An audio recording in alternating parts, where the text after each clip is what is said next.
You know, if nobody else, if nobody saw, or what was I saying now? If nobody saw the interview, then they can just go back and go see it. I've linked it many times. It's on my YouTube page. You know, it Yep. is what it is. Yep. But I know I get a little slack sometimes when they ask how come I always like doing pre shows you would do it before the interview. Well, I mean, why not? You know, like just like the show, it's like it gets people pumped up, and I got I a agree. I got a good crew of people. You know that I can pick whoever I decide. If everybody wants to come on, or if nobody, one person wants to come on. It's not a big deal. It's not. It's part of the show, but it's not really part of the show. So it's just No, I like, think it's a good thing. yeah, I like the logo back behind you again because I think that if people are watching it, they can't mistake the channel. yeah, that's right. That's right. It's a constant reminder. Well, I like it too, and I love the logo. But we stuck with this finally back in the season 2 because I was trying to go through. I had ideas of different logos I wanted to try and just to see, and I was finally stuck with this one. This was the AI logo that I made. It kind of came out the way that I assumed that it was going to come out. So, Mhm. so tell me a little bit about your history with Butch then. Like, tell me a Well, little I bit about mean, that. it's just that I think it was in Cherry Hill, New Jersey, back in, God, I mean, it was 20 years ago, and we were Okay. both at the same convention as guests. Okay. And so I think that he has done more through the years Oh convention yeah. wise with my Every dad.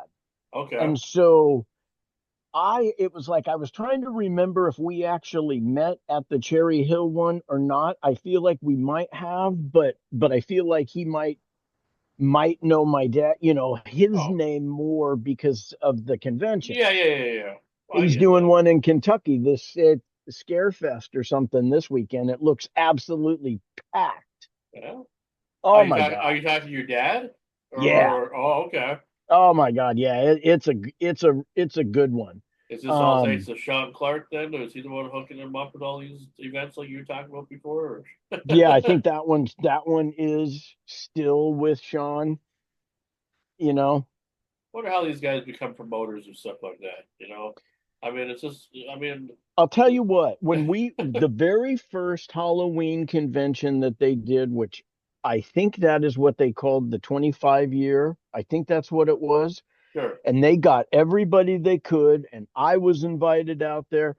They they did a tour of all the scenes. They had buses. That was the first time that fans actually put this thing together. And what happened was Sean took it and like ran with it. Oh, And as now, I mean, to the point that he's repping everybody and anybody because he went out and said, well, let's do it like this and then like this. And then he would get with the artist and or the person and they'd go, well, shoot, there's conventions. And he was such a nerd with all that. He's like, yeah. yeah, there's big time conventions. Wow. And and he literally from grassroots, Yeah. he made his whole thing happen. It was pretty impressive.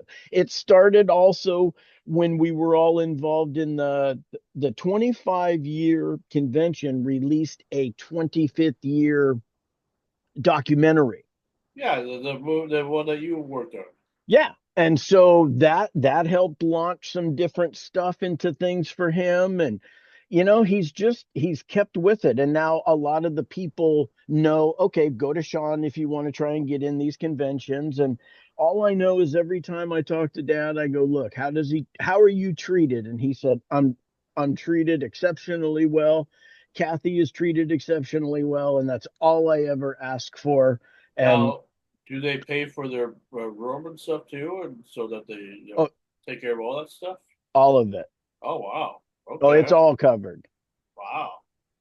I suppose they charge for autographs, so it's like That, that's and a little that's bit what more they money. all do. So Yeah, Sean usually will get most of these people to the place, and it's all paid for. And then they will also recoup, and he will take a percentage. sure, sure, sure. But I mean, this convention is absolutely packed. It's like, Wow. wow. I was a big fan of the late 70s movie Phantasm, and they've got a Yeah. couple of the original guys even showing up. And I'm like, oh yes. Well, I mean, that's why what I love about doing what we do here because I feel like we're our own little Comic Con sometimes too. You just never know. I mean, we had back in January, other than just having your father, we had Jack. What was that? Oh, I forget what his name is now, but he's the tall guy. He was in Superman. I forget what his name is. All of a sudden now, I'll have to look it up here real quick here so I don't butcher it because he's Well, and I friends with. meant to tell you my Goonies story Yeah, yeah. Tell me this. is well before. See, I forget that Sean Astin was in the Goonies, and well Oh, how could you before he forget did that? the well before he did the show, my cousin and I went over and hung out with him because my uncle was very involved in theater and knew his mom and had to do something, and so we had gone over there. And the only thing that I can remember is he, for a kid his age at that time, which I was probably 12, he was probably close, maybe a few years younger. He had a pretty damn bitchin' room. Oh, okay, okay. That's well, I would say so. I would say so. Now, that was pre Goonies, so I'm sure it's a little larger now. Hold on, Butch is getting a hold of me. What's up, Ken? How you doing, dude? Pretty good. Just trying to get my shit together here.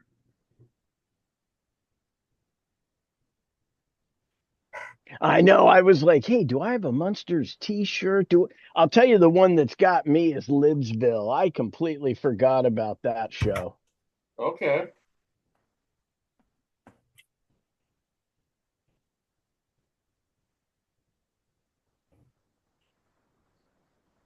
That's crazy, man. He's done quite a bit of stuff. Yeah. No, I mean, that's the thing about it. It's like I got a hold of him this morning. Oh, perfect. That's perfect, kid. Wow.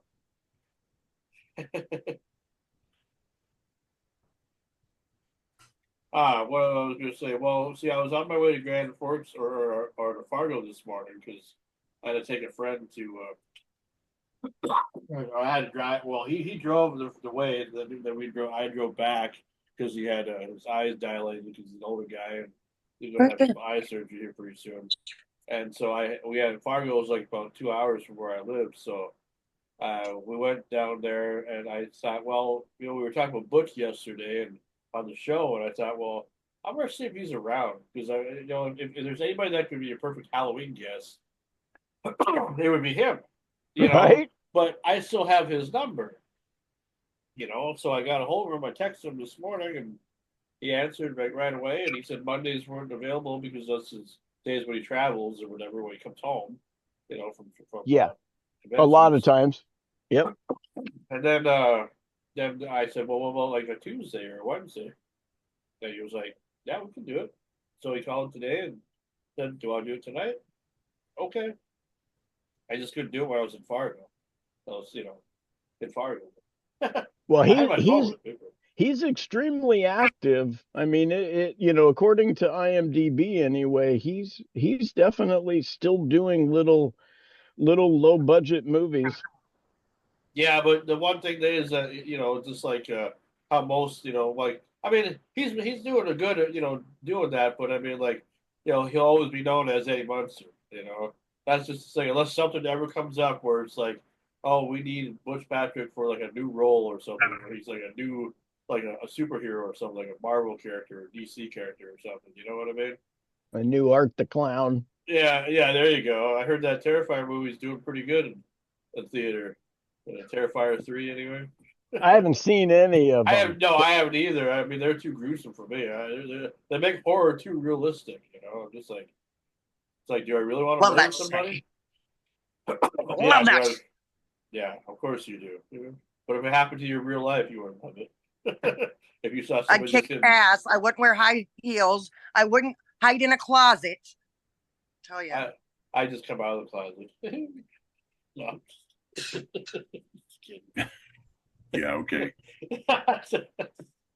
How to make a gay joke once in a while, what the hell, Yeah, everybody thinks you're gay. Either that or a Well, pedo, most of the people think that anyway, but let them think. Bitch.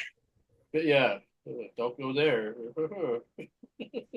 Yeah, so my phone needs to charge and I tried doing that. Oh, it worked now. Oh, it works. Okay. Well, it didn't work before. Charge your damn phone then.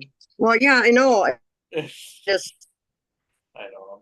I had It was giving you a bad time. And now we're looking at your boobs, plus I look like shit. Oh my god, I just woke up from a nap. Oh, 2 bottles of wine and a couple of vodkas later. I had a little jeez. bit of a headache this morning. So I took a nap this afternoon. Okay. Because I'm old, Yeah, because all old people take naps. Yeah. Okay. Because I'm not peeing myself. I'm okay. Well, I would say hope you would not do that, but okay. only if I cough too hard. Yeah. Well, don't worry, no one's gonna tickle you or anything. So only my mind. Just kidding. This is really bizarre. Yesterday the green screen worked great. Today it doesn't work worth a damn. I don't know. It should be just the camera that you're using. Probably, maybe. I don't know. Same camera as yesterday. Is it a laptop camera or is it actual like just a camera like a? No, it's a USB. But Attached like to the top or something. yeah, it just clips on. I've got another one I've got to dig out. It's much better than this one.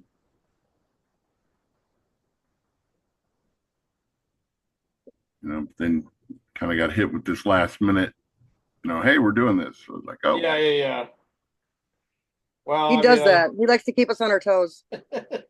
Well, I can't let everybody know earlier in the day, so. Or on our asses, rather.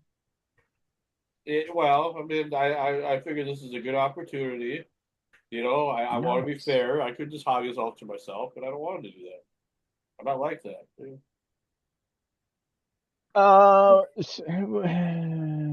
What kind of Halloween guests? Well, like anybody that just like there's a lot of people that I would love to have. I mean, it's just hard to think of the names right now.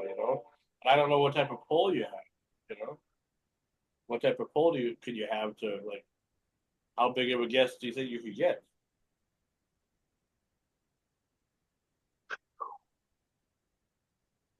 That's a lot of pressure.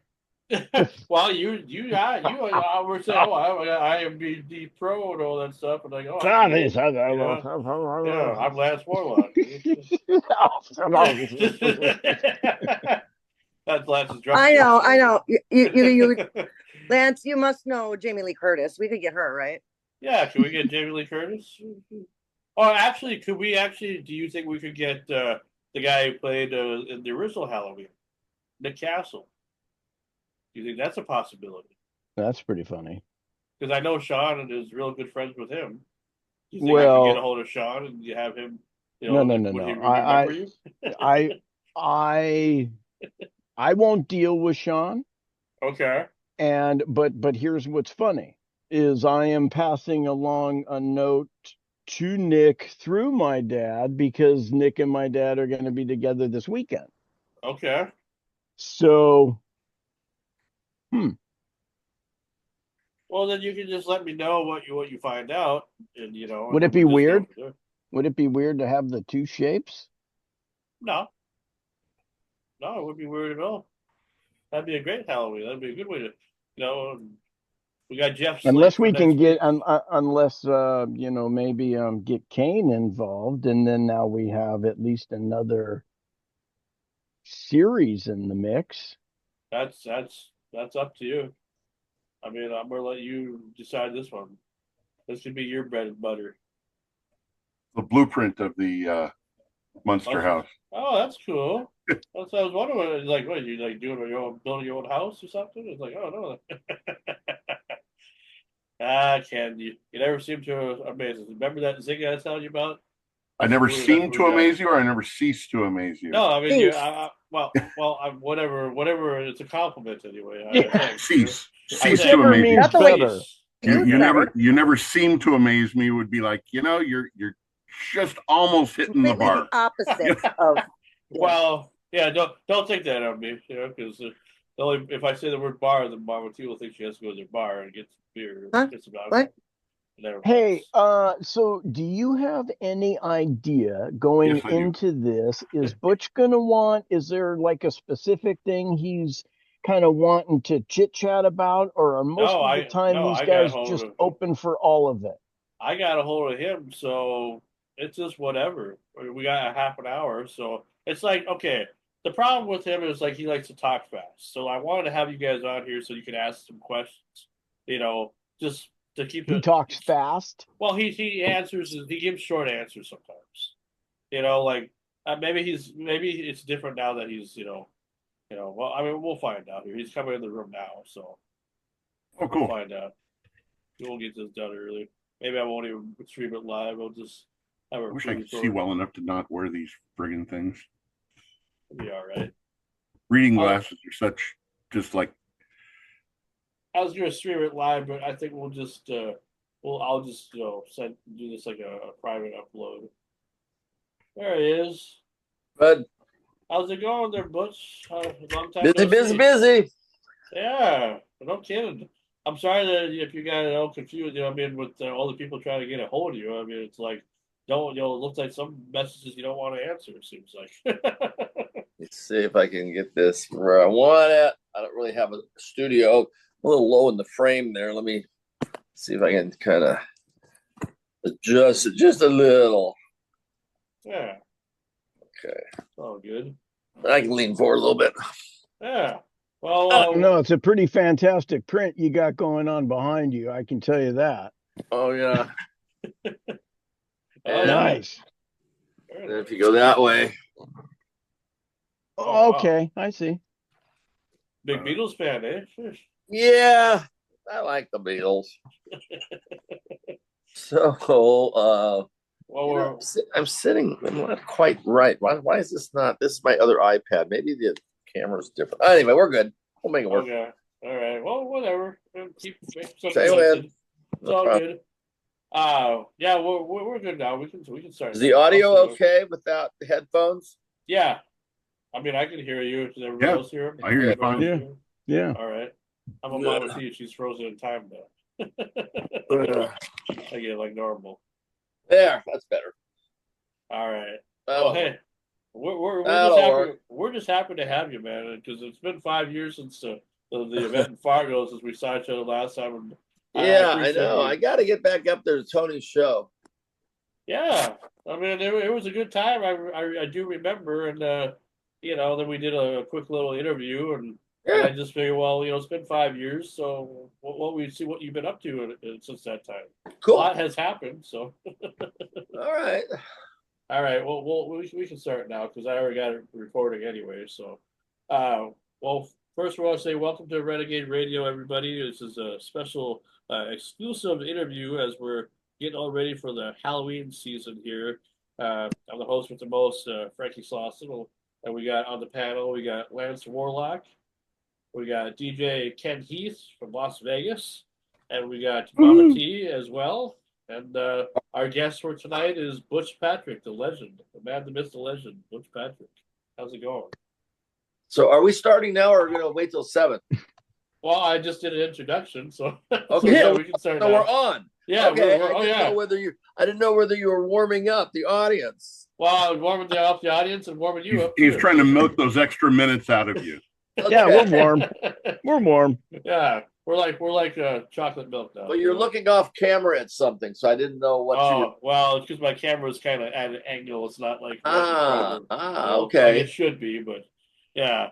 Well, anyway, He's always trying to show his good side. yeah, the extra beard is right. Mhm. Anyway, we're honored to have the legendary Butch Patrick on because it's been 5 years since we've spoke, and a lot has happened in that time since 2019, and I know what you got married not a while back ago. Yeah, and then I got divorced real fast. Oh Oh, But you really? know, the deal is with Wikipedia and other forms on the internet, you can't.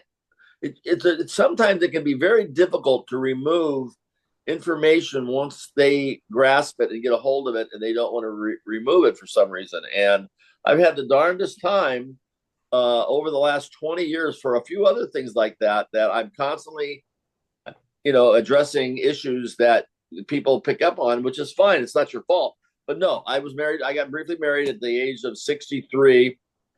I was divorced at 66.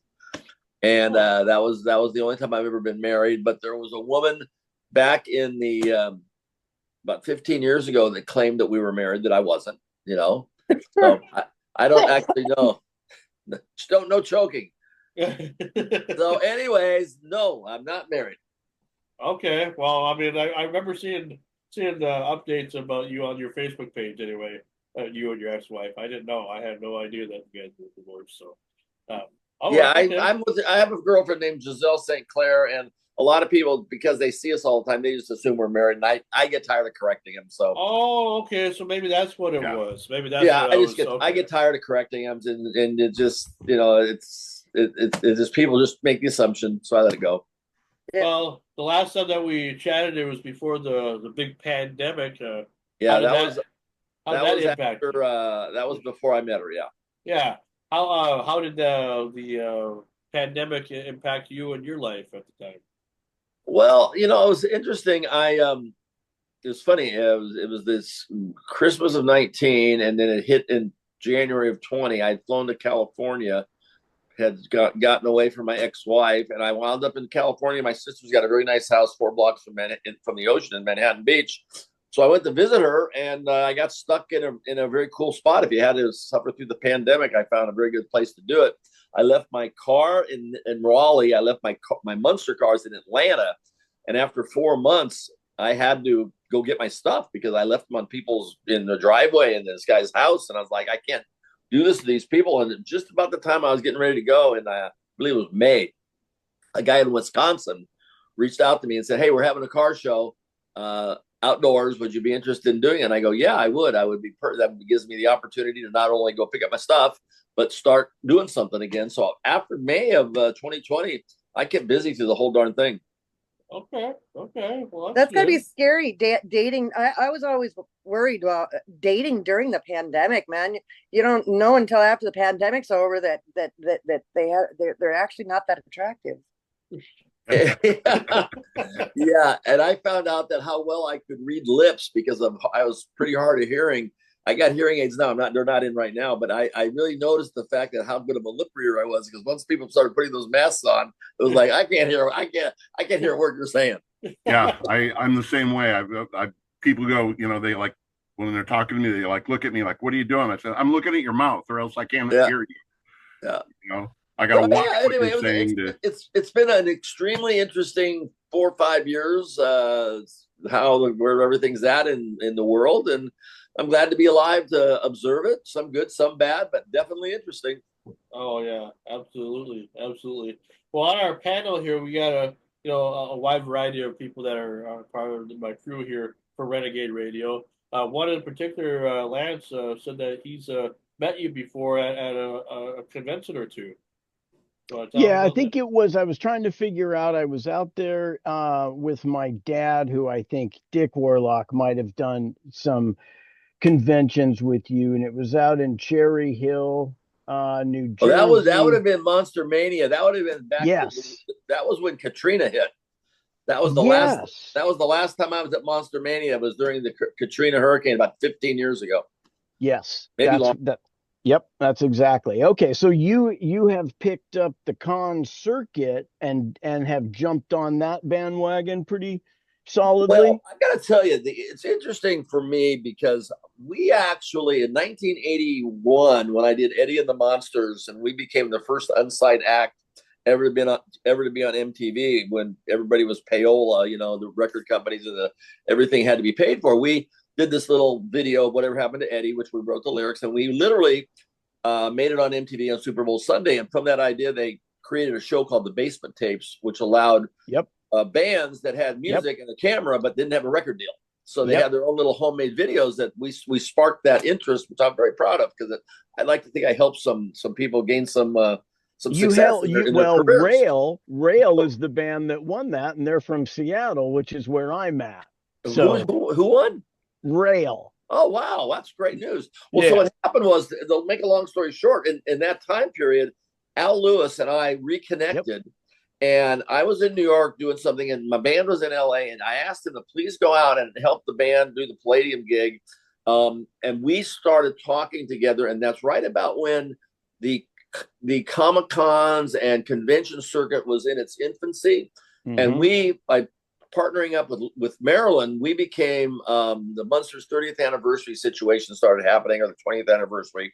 And that's kind of how we started doing it. And the neat thing about the Munsters, I have a Munster coach, I have a Dragula, I'm a gearhead, and George Barris and all that kind of stuff in drag racing. But the Munsters falls into so many different categories that I can do collectibles, pop culture, cars, tattoos, memorabilia, toys, comic books. So I can keep very busy if I choose to do so, which at times I do. I mean, I'm October especially comes very easy because of the Halloween thing. But Halloween has become what used to be a little 1 day a year thing. Has really morphed into a 6-week window of people, and then that you take that window, people want to dress up. What do cosplay people do at conventions? I mean, it's dress up. So now, that people give them a reason to go out and put on their costumes and go out and meet celebrities. They love doing it. And it's a good fit for us from the old days that didn't get any residuals. It's a great way to supplement retirement. Yes, I question. Yeah, I was going to ask you about the residuals. That whole thing, you guys kind of got left right on out of that loop, didn't you? It just didn't exist. It was one of those things that nobody could protect. Some of the smart people like Lucy and Jackie Gleason or Fred McMurray that owned a piece of the show, they did well. But most people, the standard contract did not address that issue. Right. And then when you're a kid, 11, 12 I years read old, where Marianne had you it. You really don't bring that into play, because otherwise you won't even get the job, because they'll just think of you as being a pushy, money grabbing, a little pain in the ass prima donna. Absolutely. So speaking now, of which, I got to let go you ahead, know Ken. that if they hadn't put you on that show, the show wouldn't have made it. Oh, well, seriously, I know from when I bought the box set, right? I was like, oh, the pilot's on here, so I watched the pilot, and it's horrible. Two things in that pilot that were interesting is, number one, he was either really bad or they directed him really bad. Well, I think it was a little bit of each. Two things occurred with that pilot. Number one is the network looked at it, agreed to move forward with the condition that they brought in a new mom and kid, which we were lucky that it turned out to be Yvonne DiCarlo, which not only lent some star power to TV when movie stars weren't doing, secondary, television work was considered to be beneath most. And number two, I got lucky enough to play myself, and it worked. So I think that was a nice addition of me and Yvonne tested together, and it brought the family into a believable family unit. Yeah, it was I don't know if any of the rest of you had watched the pilot, but watch it and you will just go, how the hell does this show get picked up? Yeah. And then the makeup. Horrible. Yeah, it was on paper, it didn't look like it would fly, but for some reason it got fire, got traction, and Fred and Al's comedic timing and Yvonne DiCarlo, and it just worked magic for a couple of years. And here we are 60 years later this year, talking about it. 5 remakes, 1 other series. Now they got James Wan, I believe, is his Atomic Atomic Robot or Atomic Studios is now making the reboot again this time around. And it's funny because some of the press releases that are showing the Eddie character, which leads me to believe when Rob came out with the Munsters, Rob Zombie, and then Tim Burton did Wednesday with great success. I'm thinking maybe along the lines they're thinking about maybe bringing the Eddie into the forefront as a character to counterbalance the Wednesday success. And I don't know that, but I send a message off. I said, congratulations. Please make Eddie dark and interesting. And that's all I said. If it gives bring him Wolfie back. If I'm lobbying for a job, I did it very soft-handed. So I do have a question. A lot of child actors, they kind of had a little bit of a rough life because of being a child actor, ended up with bad habits and stuff like that. How did being a child actor affect you? I was the lead. I through the best part. All I wanted. I was never a kid actor. I was a kid who could act and had a knack for it and wasn't intimidated by the process. But I was never an actor. Never took an acting lesson. But I did pretty well. I didn't go on all the interviews I could have. I always wanted to balance it with baseball or little league or mini bikes or go karts. So, but I got into a lot of mischief. And what I did is I wanted to be. I never thought of acting as like a really respectable occupation. I thought I was like getting way too much money and way too much attention for doing nothing. But I was a little embarrassed by it. So I was trying to be a regular guy. And the way that I became a regular guy in 1969, when I got my driver's license, was to throw parties and always have the beer and the weed and go surfing. And this is behavior that was acceptable. You got to remember, this is the late 60s and early 70s when, Woodstock and the counterculture and hippies was all the rage. That's how I got to be accepted by my peers, was that my parties were legendary. So I got into a lot of mischief, and I've been sober almost 14 years now, but for 40 years, I was off to the races wide open, as they say in dirt bike motorcycle racing.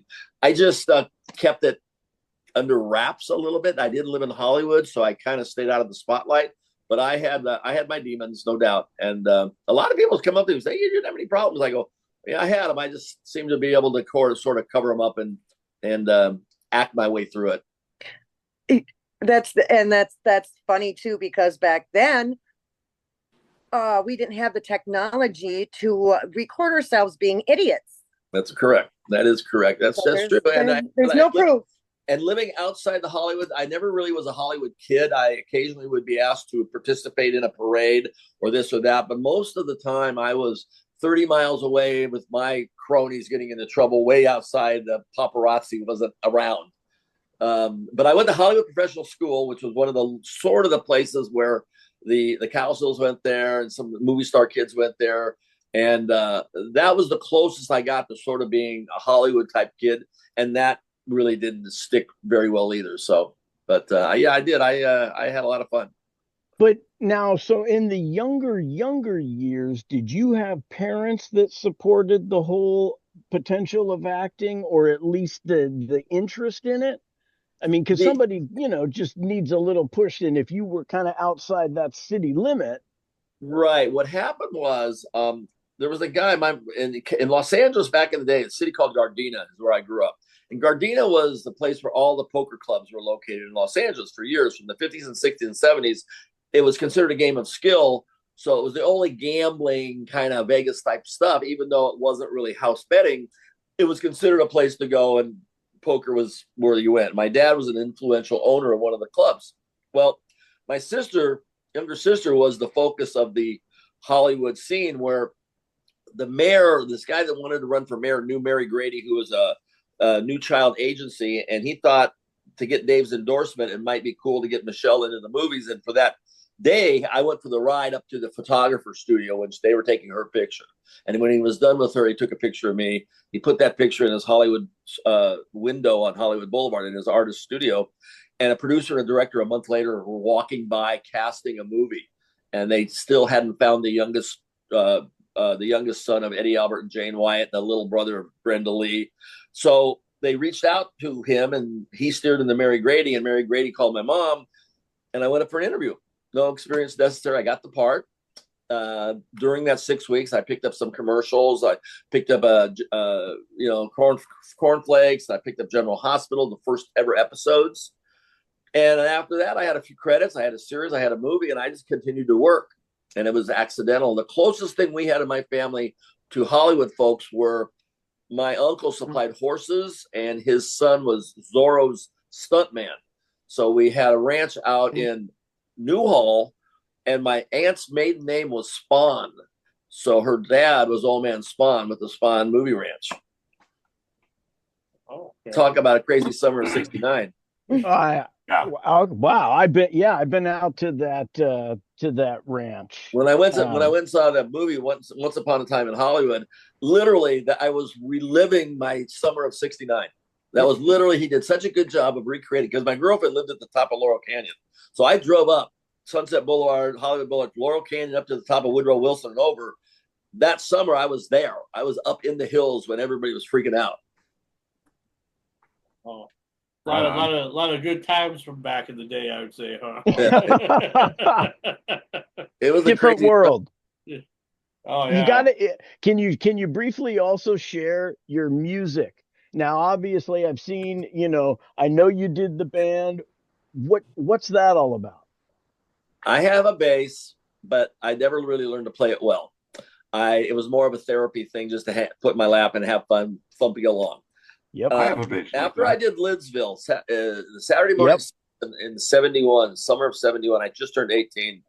Metro Media Records had let go of Bobby Sherman, and the guys that managed Sugarloaf, which was a reasonably B plus, A minus band back in the day with Green Eyed Lady and Don't Call Us, We'll Call You. Yep. He contacted Mary Grady about me doing the music, and I was very adamant. I don't sing. I didn't sing. I sang in Lidsville, but I hated it. So they convinced me that they could make records for Metro Media Records. I could make a ton of money.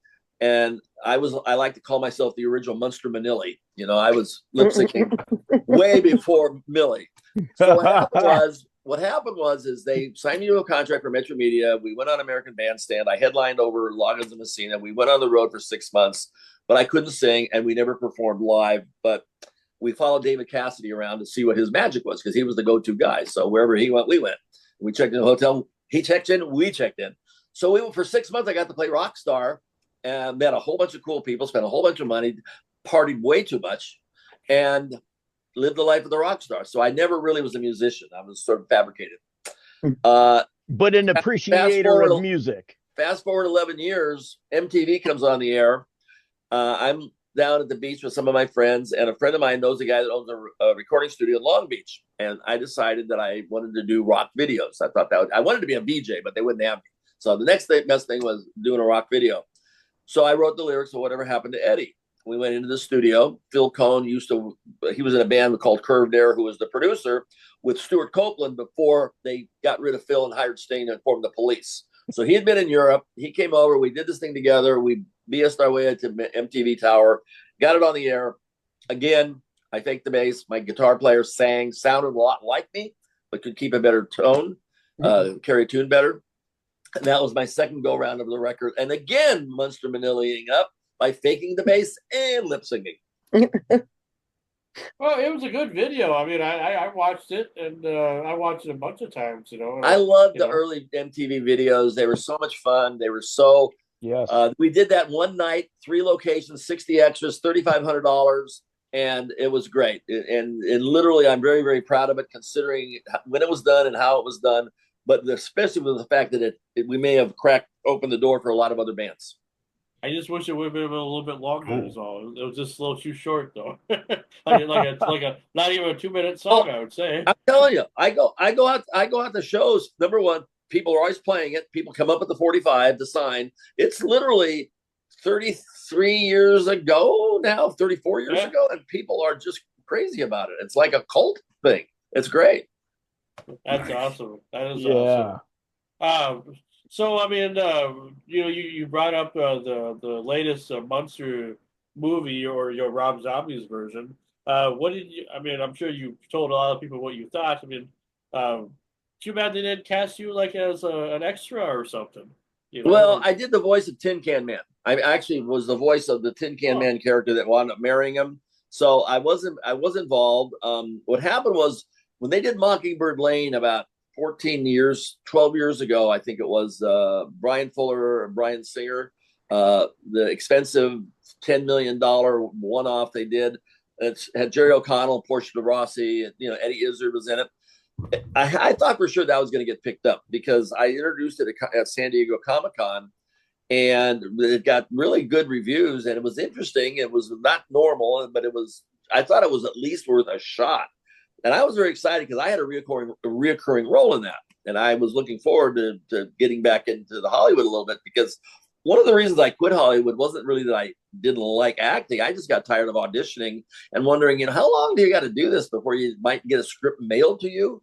or you might just, I didn't expect to just be handed a job, but I thought a little more than having to go through the normal process that I've been doing for the last 16 years. I thought I might get a little bit leg up. So I just quit. You know, I was too busy getting high and I wasn't taking it seriously, but I think I would have taken it seriously had I felt that they respected me. And a lot of the casting directors were like wannabe actors that sort of had a hard on for you against you being a kid actor, I think. So anyway, that was the deal that I was kind of hoping it would get caught up. Now, the Rob Zombie thing, I had met Rob at a concert, introduced him. He was wearing an Eddie Munster shirt. I was wearing a Rob Zombie shirt. Then I took my Munster coach up to his house for him to take a spin in it. And we did commentary on the Blu-ray Munster Go Home in 19 or 20. We did the commentary on Munster Go Home together in live real time, 90 minutes. We sat in a screening room and a moderator asked us questions and we talked about the whole making of the movie. And we really bonded at that point in time. He loves the Munsters. He's a good guy. So when I went and saw the dailies to do my voiceover, I was really impressed with the look, and when I actually saw the movie, I liked it very much because I liked what he did with it, the storytelling of how Herman met Lily, the cute little Sonny and Cher and the zombie a-go-go thing going on, and the dating app with Lily's trying to meet a guy. And anyway, I thought it was cute. I didn't anticipate it being, you know, an Oscar-worthy movie or anything. I just thought it would be entertaining, which it was. But people get so upset because they expect it to be the real Munsters or they expect it to be, you know, the Devil's Rejects on his side. And I said, if you just leave the baggage at the door and watch it for its own merit, you'll love it.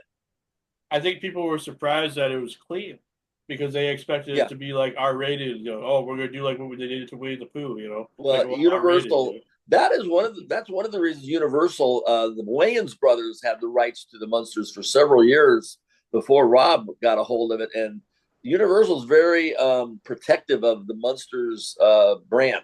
So I'm thinking the Wayans brothers must have brought in some scripts that wasn't acceptable to the legal department. Yeah, sounds about right. So now, off color, the Wayans brothers? No. Yeah. Well, I used to make, you know, a lot of people say, you know, what do you attribute the longevity of the show to? And I said, well, you know, you got to remember something. Back in the 60s, there was a lot of just killer writing and killer scripts and shows and non-reality based reality. You know, you had witches and genies and Martians and talking horses and monsters. You know, it was just entertainment gold for a lot of people. And the Munsters tapped into a bunch of that. And not only did they do that, they had Leave It to Beaver scripts, which, if you're familiar with Leave It to Beaver, it was really the first successful sitcom where the kids were the featured stars and the parents were the supporting act. It was about like kind of like a Dobie Gillis thing, you know, maybe something similar.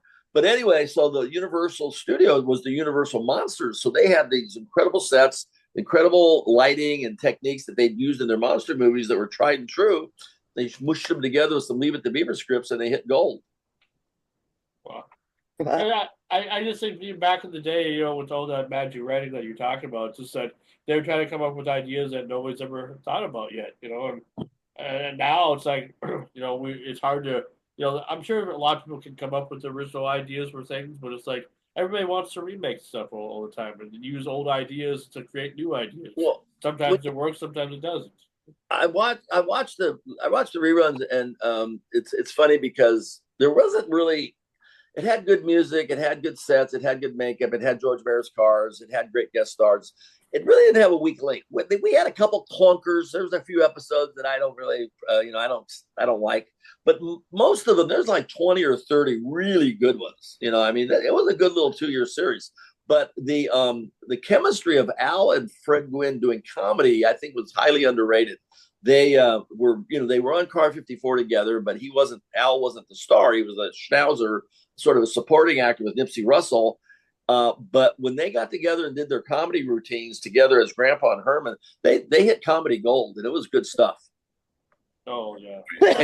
And Yvonne DiCarlo did a wonderful job of doing comedy. They didn't know whether she could do comedy or not. And she held, in my opinion, that household together like nobody's business. And I believe she was as important to that show as anybody, especially with her name recognition. Yeah. Absolutely. Oh, yeah. So what have you been up to? She was hot. That always helps. What have you been up to lately then? Just recently? Well, Or I live in Arkansas. I always have been a road warrior. I've had several, YouTube channels of coach to coast with my Munster coach driving around the country. I've had some ideas. I've tried to get maybe into the YouTube channel thing, but I haven't had much success. The people love the ideas, but it's not as easy to get stuff produced as people might think. I don't understand it, to be honest with you. I was an actor. I really wasn't in production, so I just go about my business. What I'm very excited about now, though, is I have joined the Drive-In Theater Owners Association of America. And I have this idea: out of the 4,000 theaters that were once there, there's only about 400 left, many of which are struggling. And what I'm going to do next year is I'm creating a double feature summer film festival that I'm taking public domain movies from the 30s, 40s, and 50s when the drive-ins were being built in their heyday, giving them historical significance. But I'm also going to do midweek special events for drive-in theaters that are normally dark. A lot of them aren't even open midweek. And I've already tested it on 4 theaters. I'm a member of the association. They like what I'm doing. So what I'm going to do is I'm going to be working hand in hand with mom and pop. Most of these theaters are owned by old hippies or veterans, which is great, number one. And they're all in small communities that are still pretty much middle America. It kind of reminds me a little bit like the Wonder Years and stuff, and very cool properties. Everybody knows where they're at. And I'm going to do special events and work with this community all through next year. And hopefully my long game is to show them how to do special events with car related movies, because they are in a drive-in. Christine, Back to the Future, Munster Go Home, Bullet, Vanishing Point, and, all of the car movies that I grew up with in my time, and then evolve it into something else the next year with maybe cross promoting with local AAA, single A, double A baseball stadiums, and do like a summer baseball series to where they reciprocate. You go to their ballpark and you can get free popcorn at the drive-in, and the drive-in will do the reciprocal back to the ballpark. And anyway, help communities in some of these smaller marketplaces put butts in the seats and maybe keep a few of these drive-ins alive, and maybe even make them some extra money. Yeah, we got one in, real close to us in Minnesota here, in Warren, Minnesota. It's a outdoor drive-in, and they're only open, I think, on the weekends and stuff. Yeah, so. Most of them are. And I've got an independent filmmaker that I work with. We did a really cool pilot called Haunt. I called it Haunt Rescue. He changed the name to Haunt Improvement. But it's about he's a master. You ever see the show Face Off with Mackenzie Westmore?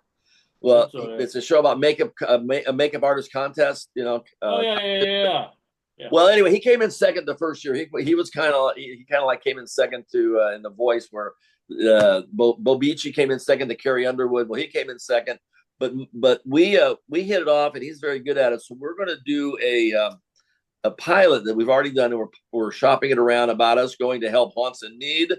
But at the same time, he likes the idea of these drive-in movie theaters, this 13-week season of doing 10-minute a segment in each drive-in movie theater about a serial killer striking the drive-ins.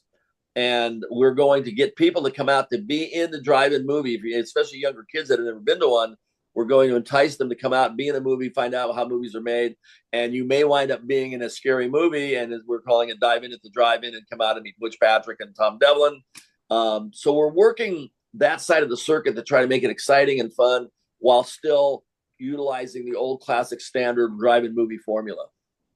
Wow, Sounds awesome. Yeah, I've got this thing. I think it's going to be big. I really do, but it's going to be fun, and it allows me to just go from Iowa, Illinois, Indiana, Ohio, and Pennsylvania will be our strip where most of the theaters are located. Are you going to try to do a Kickstarter thing or GoFundMe do what? or anything? Like a Kickstarter fund or GoFundMe at all for any of these things too, or just I'm sure you've heard of GoFundMe or Kickstarter. It's a site where you go, and if you want people to donate money to help your cause or whatever. No, well, the way my formula was last year. What I did is I went into towns and they have a festival. Let's just say the Azalea Festival or the Cherry Blossom Festival. I go in, I do my thing as a celebrity with my cars and do the parade during the weekend. But during the weekend, they pay me. For the weekends, the midweek, I jump over to the drive-in people and work for free for them to show them how it works and help them, get the ball rolling. And then you work with the Chamber of Commerce, and it basically works for everybody. It's a formula that They don't have the money to pay me, but the town does. So I come in for the town. I work with the town. The town then finds out about the drive-in movie, Munster Monday. Wednesday, we did a Wednesday where we had a double feature of the Munster Go Home and the Addams Family for Wednesdays, the play on Wednesday. We had people dressed up as the Addams Family, dressed up as the Munsters. Plus, being a car guy, I get the local car clubs and the hearse clubs to bring their cars out, and we have a car show that leads into during the day. They get in the front rows, and then as the sun goes down and the movie comes up, people have a legitimate situation there with cars and local businesses. They come out and pop up little tents, and they have sort of like a little swap meet thing going on. It's a way for everybody to come onto the property and see what the drive-in movie is doing now. Okay. Well, I always wanted a drive-in theater. They got great properties, and almost everybody will say, "Oh, I remember the drive-in. I haven't been there in years." Well, this is a way where the old people understand it, but it's to getting the kids out there is the trick. So I'm also going to do the super scary selfie where people come out and they can take a selfie of their image on the big screen, so they can see what it's like to have their face up on a big screen, because most people have never done that. Sure. Oh, then what do kids do? Everybody does selfies. Yeah. That's the thing. I shouldn't pigeonhole. Everybody does selfies, but kids, that might get their attention. No, it sounds like a good idea. I mean, I think it'll work. You know, I mean, it's helping the community. It's helping some people that, especially ones that are teetering. That are, the property becomes so valuable as towns grow into it that a lot of them can't keep up with the taxes and stuff. It just becomes somebody wants to cut them a big check to put a housing development or a strip mall or something on their property. Sure. Well, Butch, we do appreciate you taking the time to be on the show. No, I love it. Thank you. Anybody else have one more question to ask Butch at all, or before we go? We can go a few more minutes. I'm okay. Oh, okay. All right then. When I was growing up, my dad lived in Arkansas, and I went down to Harrison for the summers. Whereabouts are you in Arkansas? I'm outside of Little Rock, a town called Conway. And one of the things, like for instance, in Arkansas, when I first got here, I came in for a Toadsuck Festival because I was touring with the Stearns Pinball Company about 6 years ago when the Munsters pinball machine was released. Yeah. And a gentleman here has like several hundred pinball machines and an arcade, and he enticed me to come here, and we became friends. And then after the pandemic, I was looking for a new place to locate, and he had just kind of semi-retired out of his business, and he says, "I got some free time now. Come on down. Let's talk business, and let's build some stuff down in Arkansas." And Arkansas is a really nice state. If you know the right people, like almost anywhere, if you get introduced to the right folks and they know it, it's very affordable. But the main thing is there's always something going on in this state. That they just love their festivals, and I can stay busy in Arkansas. I mean, I really wouldn't have to leave because there's always something going on. I think you're in Conway. And Conway, Arkansas, and Twitty, Texas. Yeah, I know. Or where Conway Twitty got his name. Yeah, I know. I love it. Conway Twitty. Every time I see, I think, is it The Simpsons, or is it who does Conway Twitty spoofs? Oh, Family Guy. Family Guy. Yeah. Family Guy. Family Guy. Conway Twitty. Yeah. Lance, you had a question for? I was just curious, any upcoming conventions or anything you're going to be at over the next few weeks? Yes, I usually try. Thank you for reminding me. I'm leaving. I'm driving Thursday morning all the way up to Chicago with my Dragula and my chopper for the Catacombs, which is a haunted attraction.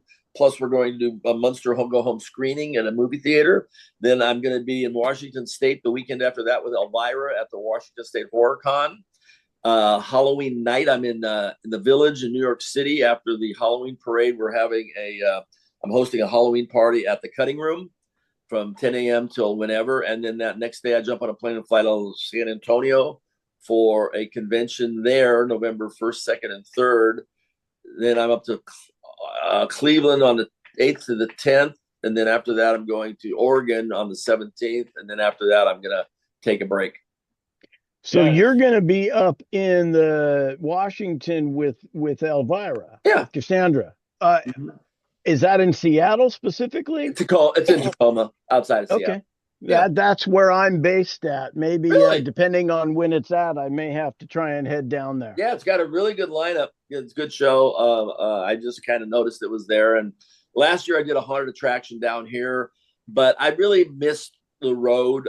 Halloween. I like traveling. It's kind of like one of the things I really enjoy a mixture of drive. I'm not driving 700 miles. Most people wouldn't like doing it. I kind of enjoy it. I just look at it as an all day cruise and get out and stop at the Buc-ee's and look at the countryside. I'm gonna eventually probably put cameras in my truck and document it a little bit better. But no, I love it, and I have friends up there, so I'm looking forward to it. I've been Well, seeing good way to see the world. yarn, Excuse me? roadside stuff. Oh yeah. It's one of the things when I was a little kid, one of the real lucky things that I had going for me was my grandma was an antiquer, and she drove all over the country in a pink 59 Cadillac 4-door. I was her co-pilot for a lot of those trips, and while she was doing her thing and I was seeing the countryside, but she also stopped at all the painted desert, the meteor craters, all the national parks, all the caverns, everything of interest I saw firsthand twice. So driving cross country for me is just part of my DNA, and I really, really enjoy it. But when she moved to Illinois, I lived with her in the 5th grade, and I got called from Illinois to go do the MUNSTERS. My mom had married a baseball player on the Angels, and he got traded to the Washington Senators. So I had to live with my uncle because there was nobody out there. The house was there, but nobody was in it. So that was an interesting thing that happened when I was in the 6th and 7th grade. I was living with my uncle and hiring a woman to take me to work. And then after the MUNSTERS, she had moved to Missouri to another small town of 5,000, where I then moved again to her because I didn't want to go to DC.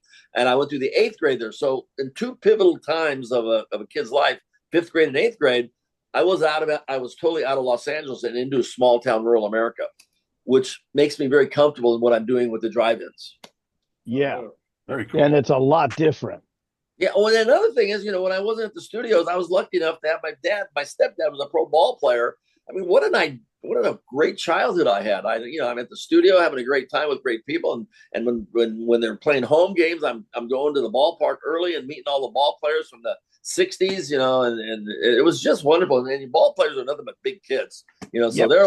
they're just like living their dream, and they're like making 30 grand a year. They're not millionaires. They got off-season jobs. They're regular guys, but they're playing ball in the old school that we were accustomed to growing up in.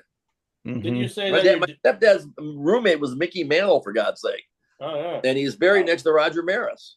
Yeah, so I was just gonna say, you told me in Fargo that he was buried in Fargo, or Yeah, somewhere in Fargo. yeah, he's buried in Fargo, and I just look back sometimes. I got to pinch myself because I just always had such. People ask me, "Do you ever get tired of doing this?" I go, "No, I really don't," because number one, I'm very appreciative and I'm very honored to have been so lucky. But number two, how can you not enjoy engaging in a positive, interaction with people when you were in their living room and you're a big part of their upbringing?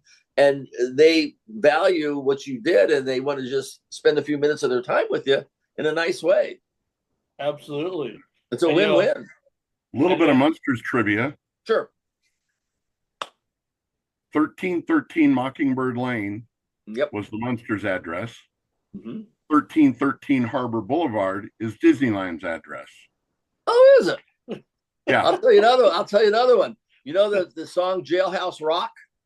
Yes. Yeah. You ever see the video? Where he's in a cell and he comes sliding down? Yeah. He's in cell 1313. Nice. Well, if we're gonna I have no idea why. If we're gonna talk numbers as far as that goes, well, it's not 13, it has nothing to do with 1313. But since you've been on our show today as an interview, anyway, you're our 55th guest of 2024. So we appreciate that. Number 555. Yeah, the conventions are so much fun, and I'm very lucky. And when I finally do kind of get my stride and I find out the show I'm going to do and how it's going to work, the neat part about it is everybody loves. They may not know me walking down the street, but they love the MUNSTERS. And if they've never met me, they like Eddie, and it'll be very easy to get top-notch, interesting talent to participate. Like when I had my MUNSTER coach, my idea was to have a show called MUNSTER Uber, where we were gonna like prank a celebrity with another celebrity and they were gonna call an Uber, and we were gonna pull up in the MUNSTER coach to pick up God knows who's some influencer with 18 million, followers, and pick them up in the Munster Coach and take them shopping or take them here. That was my idea, to peel off numbers from other successful YouTubers to build my numbers up, because everybody loved riding around in my Munster Coach. And you get one celebrity that wants to play a prank on another celebrity. It's easy peasy. And they said no. Nobody bit on that idea. No, I have. Look up Munster. It's called Coach to Coast, spelled with a K. Both of them. I got 17 episodes up that we did prior to the pandemic, because a friend of mine is a YouTuber, very successful one, and he saw me driving around, and he gave me guidelines. He goes, "You send me the videos. Here's what you got to do. You send it to me. I'll produce it, and we'll get it out. We'll be partners." And we just the pandemic kind of put a dampener on it, but we did. I told him the Munster Coach to Coast Uber was the way to go, because it would be a way to utilize the whole thing. Well, let me just say, if you're ever coming through Las Vegas and you want to prank somebody with the coach or the Dragula, come on by the house. Right. I was just in Boulder City just last weekend. I got no problem with that. We'll go out. We'll drive around. You know Boulder City, right? Yeah. Yeah, that's Tom, my partner. He's got the world famous monster museum in Boulder City. Oh, nice. Tom Devlin. Yeah, nice town up there. If I was going to move to Vegas, that's where I'd live. Well, just so you know, Butch, that Canton, his uncle is Wolfman Jack. His who? Wolfman Jack? Yeah, that's Ken's DJ Ken's uncle. Oh wow! Yeah, so our whole Halloween tie-in was the Not Scary that's Farm. Impressive, yeah. Well, like I say, we appreciate you, Butch, and thanks again for spending some time with us and doing this interview. I know I kind of got hold of you so quickly and early in the morning, but I thought, well, what the hell? Let's give it a try, see if we can get. No, it's and anybody that want to reach out, I own this address that's kind of hard to remember, so you may want to get your pen and paper. If you want to find me, go to MUNSTERS.com. It's a tough one. That's right. Wait, could you say that again? I wasn't able to write it all down. Yeah. Bravo. All right, man. Well, we appreciate you. Have a good rest of the Halloween season, and thanks again for doing this. And thanks for hanging with us. That was great. Thank you all. All right. Thanks Absolutely. Good night, everybody. Bye. Good night.